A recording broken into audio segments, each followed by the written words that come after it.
Joe Biden smirking away. His top political opponent, the man who very well might beat him and remove him from the office of the presidency, is being prosecuted, and Joe Biden couldn't be happier. And there's a lot of reaction to this. Rubio says, this is kind of it. This is not a good day at all. Bad situation when the country continues to decline. We've got reaction from Byron, Ted Cruz, and JD Vance actually has a plan. He's going to start doing some stuff in the Senate to put a halt to this. But do you remember when Joe Biden came out and told us all the following? He actually was very specific about this. People were concerned that maybe Trump was going to win again. And he said, no, don't worry about that. Now that we're in charge, we're going to do everything that we can to stop him. Your predecessor, who is about to launch another campaign. So how do you reassure them if that is the reason for their questioning, that the former president will not return, or that his political movement, which is still very strong, will not once again take power in the United States? Well, we just have to demonstrate that he will not take power by, if he does run, making sure he, under legitimate efforts of the Constitution, does not become the next president again. Under the legitimate efforts of our Constitution, which are very differently defined than what many of us would say are legitimate efforts under the Constitution, Biden has a totally different interpretation of the Constitution. I don't even think he really cares that much about it at all. So it is very curious that he would use all the levers of government, all the powers he has, including the DOJ and the FBI, to go after his political opponent. And he's openly telling us that essentially he's going to use the power of the office to remove his opponents, and he's doing it. He's executing. The former president will not return, or that his political movement, which is still very strong, will not once again take power in the United States.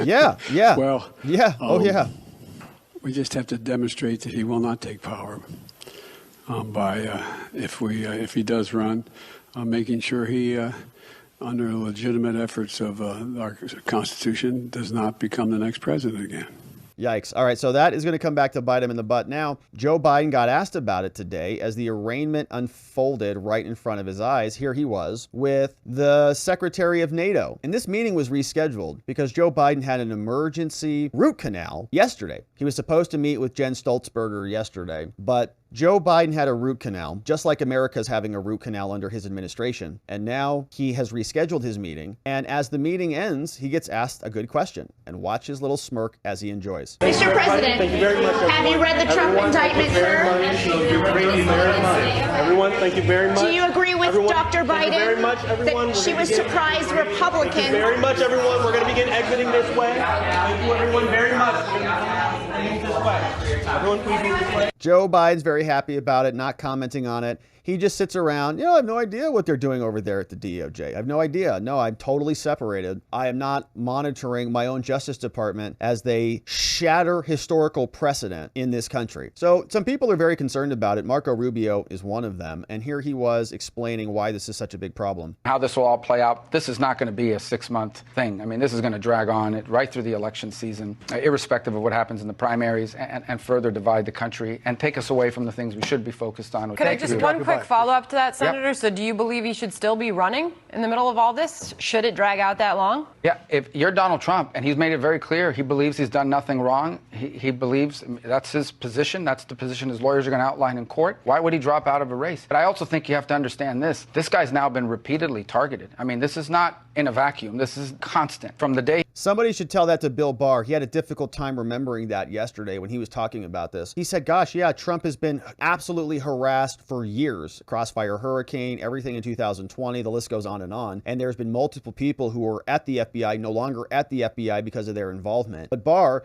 for some reason, wakes up one morning and just decides, well, this time everybody's ethical. Now the DOJ and the FBI are all legitimate, nonpartisan, totally apolitical, trustworthy people. Give me a break. He came down the escalator, but most importantly, from the day he got elected, we spent 3 years and basically millions of dollars chasing after this theory that some organization, Washington Post, won a Pulitzer Prize on a fake story, that the Russians were working hand in hand with the Trump organization patting themselves to steal an election. Great article. I mean, then 2 impeachments, including one after he was out of office. I mean, you reach a point in which you're going to fight back against these things, and dropping out is surrender. Dropping out is surrendering, and Trump is not going to do that. Now, Marco takes it a step further, and he says, this is a real serious thing. Our country is in decline because we have no shared common values anymore. We have no shared words. We can't even agree on gender and pronouns. How can we possibly agree on policy, on economics, or energy? Obviously, that's not going to happen. And now, when you have somebody who can't even campaign, somebody who can't even lead, everything he touches turns to crap, he is now prosecuting his political opponents in the United States. It is a devolution. We continue to devolve into a country that's hard to recognize. Here's Rubio. Do whatever we want.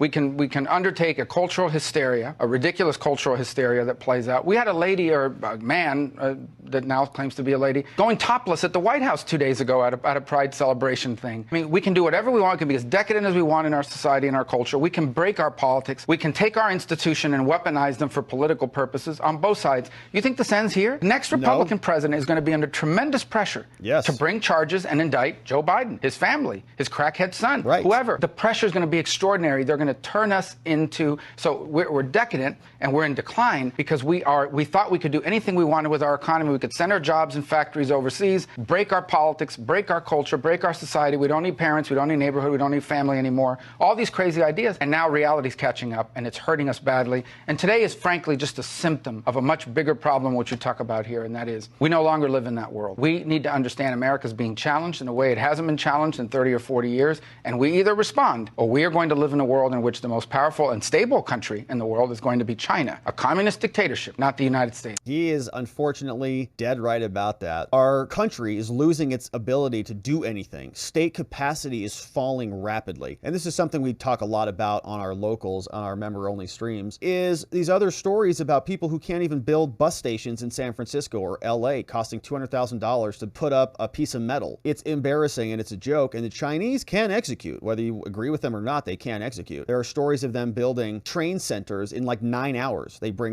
5,000 people and build a whole stadium, in 2 days. And so the United States is here busy battling each other over pronouns. How can you build anything if you can't even agree on the pronouns to use when you're handing out your email assignments or something?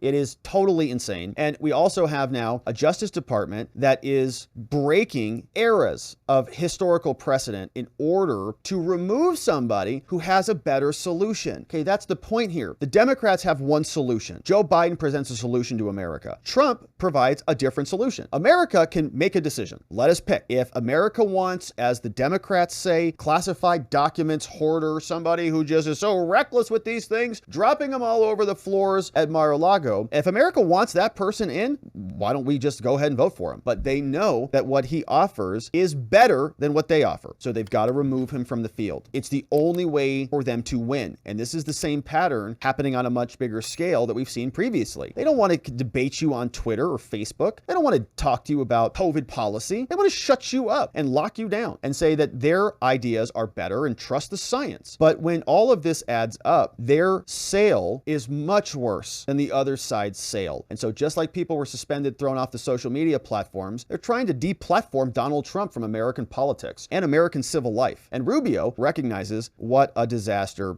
it is. So now we've got other reaction. We've got Byron Donalds weighing in on this, and he does not let this fella on CNN get away with putting words into his mouth. As a broader perspective, let's be very clear that what you see here is a political prosecution of Donald Trump, because former officials of our government who did not have declassification ability and were not the head of the executive branch, they did significantly worse things with material and classified material, and the Department of Justice, previous iterations, and they just basically turned a blind eye and moved down the road. And that is why the American people look at this. They think it's disgusting, and they think it's a two-tier justice system simply to go after President Trump. Your view, and I think the view that reflects what I think Scott Jennings, who's been on our panel, has made clear a lot of Republicans feel based on what they've seen. I think these are very different. Not feel. No. It's not feel. Understand this. It is not feel. That is a fact. Hillary Clinton's documents, her emails were subpoenaed. So tell me, based on this indictment here. They were subpoenaed by the Oversight Committee. She destroyed them. Joe Biden took classified material as a United States congressman. I am not allowed to remove classified documents. He took them as a United States senator. They were all over the place. That is a violation, actually, of the Espionage Act. And so there's been no talk, no dissemination, no investigation of any of those things. Here's what I don't understand, though. Moves at warp speed. And I don't mean to interrupt you. Beautiful. So when this guy said a lot of Republicans feel, he said, no, we don't feel anything. It's a fact, okay? Stop trying to say that we're being emotional. This is the law. We actually can compare and contrast different elements. The law works this way. You can just go through and you can compare. Did Hillary Clinton have top secret classified information? Yes or no? Yes. Did Trump? Yes. Okay. We've got that equal. Are there allegations of obstruction for both? Yeah, of course. Are they alleging that Trump didn't give the documents back after he was requested? Yes, that's in the indictment. What about Hillary? Her people used a hammer and bleach bit to shatter the chips, if you want to talk about obstruction. So you just compare and contrast all of these things. They talk about willful intent. That's another big talking point that I keep hearing from the left. Well, the difference here is willful intent. Hillary didn't have any willful intent to do this thing, and Trump was willful. What are you talking about? Did she have an email account on her server that was her personal email account that she was using on her cell phone when she was traveling around to other parts of the world in foreign territories, emailing about classified information on President Xi Jinping's Wi-Fi? Yeah, all of it is there. And you can say willful intent also exists with Trump. So you can do this just one by one by one. It's very dishonest that they don't do that. And they keep saying nobody's above the law. But according to the Hillary Clinton precedent, yeah, Hillary is above the law because Trump is being prosecuted under a new standard that her investigation set. It's massive hypocrisy. Ted Cruz calls it out. Here's what it sounds like. At the end of the day, the biggest problem the Department of Justice has is the screaming hypocrisy. This breathlessly says, my God, he had a classified document off with his head. That's true. And it doesn't say a word about why they have no concerns at all about Joe Biden. About all of the documents he had, not in one place, not in two places, in multiple places. All across left America. With no security, left stacked in the garage, unlocked garage. This is so obviously a double standard. This is a double standard driven by a Department of Justice that's blinded by hatred.